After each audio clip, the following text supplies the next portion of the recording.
জনগণের রাজনৈতিক অধিকার ধীরে ধীরে প্রতিষ্ঠার দিকে এগিয়ে যাচ্ছে। আগামী নির্বাচনের মাধ্যমে জনগণের রাজনৈতিক অধিকার প্রতিষ্ঠার প্রথম পদক্ষেপ ইনশাল্লাহ বাস্তবায়িত হবে। কিন্তু সেখানে থেমে থাকলে তো চলবে না আমাদের। ইনশাল্লাহ আমরা দৃঢ়ভাবে বিশ্বাস করি, আমরা দৃঢ়ভাবে বিশ্বাস করি, আগামী নির্বাচনে ইনশাল্লাহ দেশের অধিকাংশ জনগণের সমর্থন ধানের শীষ তথা বিএনপি পাবে।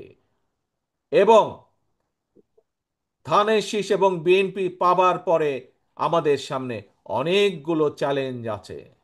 প্রিয় ভাই বোনেরা, বক্তব্যের শুরুতে আমি যেমন বলেছিলাম যে আমরা এই যে আজকে সম্মেলন করছি, কেন করছি? আমরা সম্মেলন করছি, এই সম্মেলনের মাধ্যমে আমরা নেতাকর্মীকে দায়িত্ব দিব, তারা সুন্দরভাবে দলকে আরো শক্তিশালীভাবে যেভাবে গড়ে তুলবেন, তারা দলের নীতি আদর্শকে নিয়ে যাবেন জনগণের কাছে। প্রিয় ভাই বোনেরা, ঠিক আগামী নির্বাচনে ইনশাল্লাহ জনগণের সমর্থনে সরকার গঠনে আমরা সক্ষম হলে আমাদেরকে এই দেশকে গড়তে হবে। একটু আগেই আমি বলেছি, স্বৈরাচার এই দেশের শিক্ষা ব্যবস্থাকে ধ্বংস করে দিয়েছে। স্বৈরাচার এই দেশের বিচার ব্যবস্থাকে ধ্বংস করে দিয়েছে, আইন শৃঙ্খলা বাহিনীকে ধ্বংস করে দিয়েছে, অর্থনৈতিক ব্যবস্থাকে ধ্বংস করে দিয়েছে, স্বাস্থ্য ব্যবস্থাকে ধ্বংস করে দিয়েছে। প্রত্যেকটি ব্যবস্থাকে তারা ধ্বংস করে দিয়েছিল তাদের নিজেদের স্বার্থে।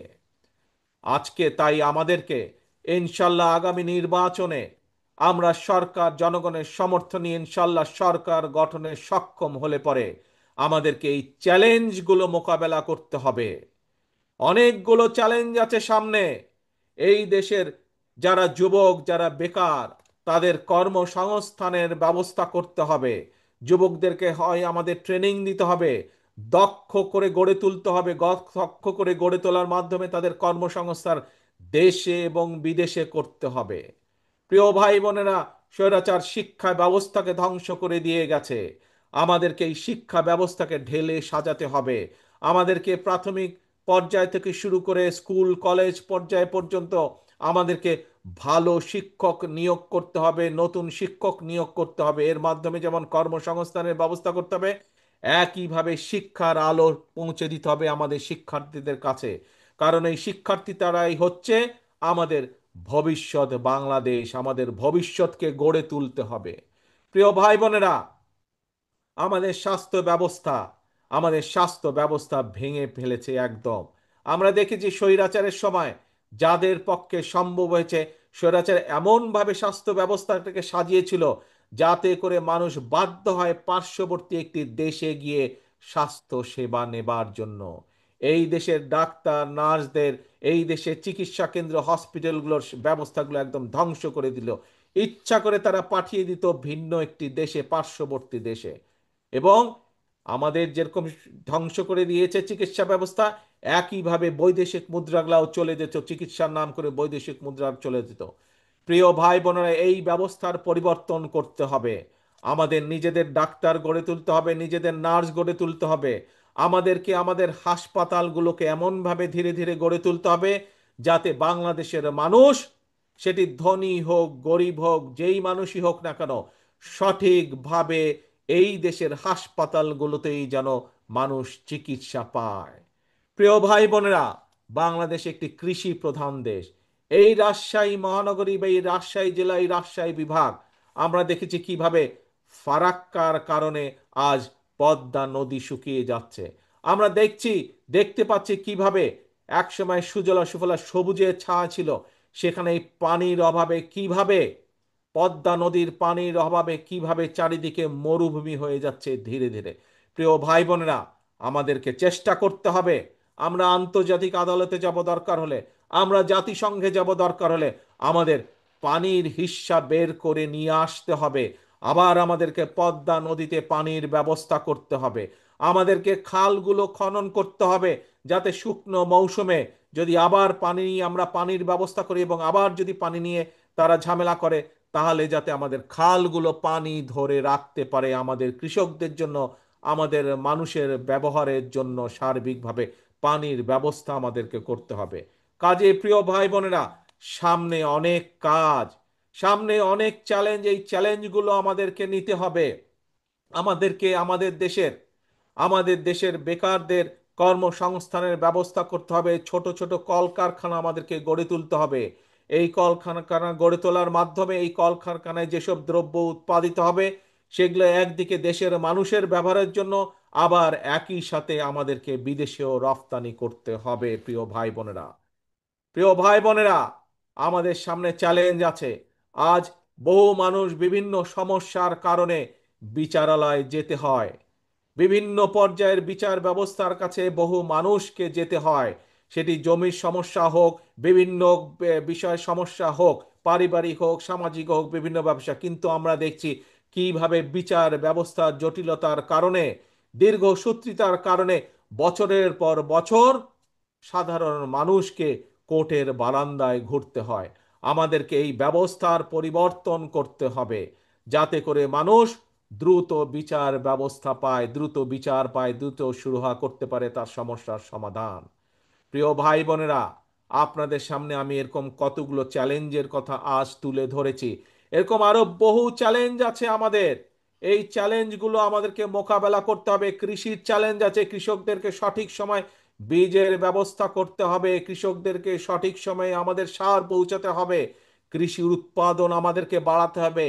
আবার একই সাথে খেয়াল রাখতে হবে মানুষ যাতে স্বল্প মূল্যে কৃষি পণ্য পায়, কিন্তু একই সাথে আবার কৃষকও যাতে তার উৎপাদিত দ্রব্যের সঠিক মূল্য পায়। ভাই বোনেরা, বিগত 1 যুগ ধরে স্বৈরাচারের শাসন আমলে এই দেশকে ধ্বংস করে দেওয়া হয়েছে।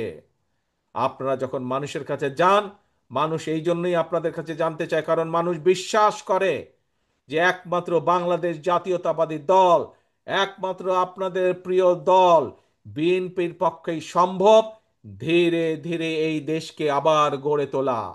এখানে অনেক মুরব্বী উপস্থিত আছেন, বহু মুরব্বী এখানে উপস্থিত আছেন। মুরব্বীদের নিশ্চয়ই খেয়াল আছে, আমরা দেখছিলাম স্বাধীনতার পরে যারা দেশ শাসনে এসছিল, ক্ষমতায় এসছিল, আমরা দেখেছি 74 সালে কিভাবে দুর্ভিক্ষে ছেয়ে গেছিল, 75 সালে কিভাবে দুর্ভিক্ষে ছেয়ে গেছিল। কিন্তু পরবর্তীতে আমরা দেখেছি শহীদ জিয়ার আমলে কিভাবে আবার খাদ্য উৎপাদন বৃদ্ধি করার মাধ্যমে দুর্ভিক্ষকে দূর করে আমরা বিদেশে খাদ্য রপ্তানি করেছিলাম। প্রিয় ভাই বোনেরা, বাংলাদেশ একটি সম্ভাবনাময় দেশ, শুধু প্রয়োজন সঠিকভাবে পরিচালনা করা। আসুন, এই কাজ বিএনপি করে দেখিয়েছে অতীতে। ইনশাল্লাহ আমরা দেখেছি কিভাবে দেশনেত্রী খালেদা জিয়ার সময় বিভিন্ন পদক্ষেপ গ্রহণ করা হয়েছিল, কিভাবে দেশের শিক্ষার্থীদের, বিশেষ করে মেয়েদের শিক্ষা ব্যবস্থা কিভাবে বিনামূল্যে করে দেওয়া হয়েছিল। এরকম অনেকগুলো ভালো ভালো পদক্ষেপ নেওয়া হয়েছিল। ভাই বোনেরা, আসুন, আজ দেশের মানুষ আপনাদের দিকে, আজকে দেশের মানুষ তাকিয়ে আছে। দেশের মানুষ আজ বিএনপির দিকে তাকিয়ে আছে, দেশের অধিকাংশ মানুষ, যে বিএনপি দেশকে সঠিকভাবে পরিচালনা করবে।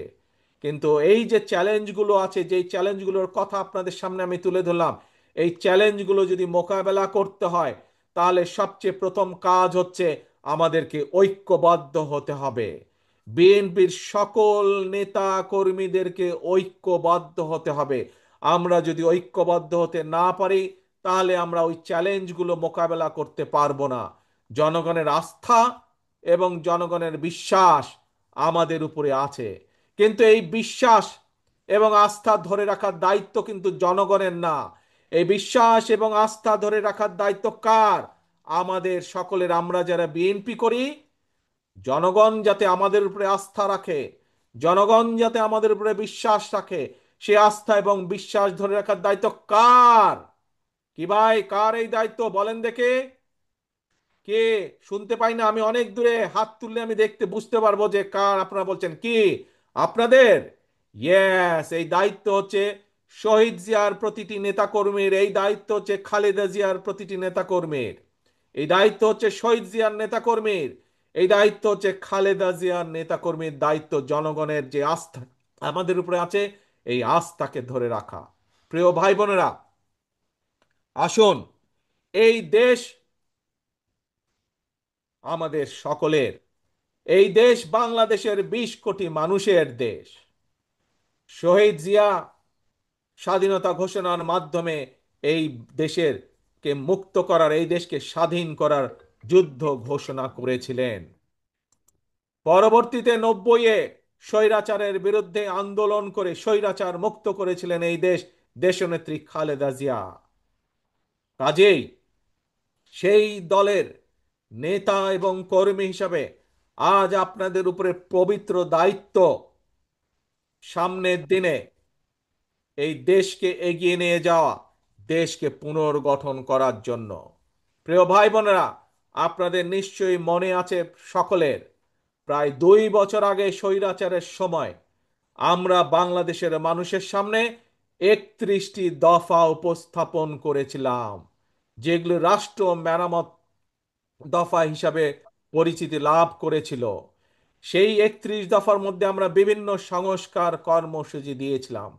আমরা দেখেছি বর্তমান অন্তর্বর্তীকালীন সরকার একটি সংস্কার কমিশন গঠন করেছে, কিন্তু নিশ্চয়ই আপনারা পত্রপত্রিকায় দেখেছেন যে বিভিন্ন রাজনৈতিক দলকে নিয়ে যে সংস্কার কমিশনে আলাপ আলোচনা হয়েছে, যত সংস্কার আলাপ আলোচনা হয়েছে তার অধিকাংশ সংস্কার বিএনপি 2.5 বছর আগেই জাতির সামনে ঘোষণা করেছিল।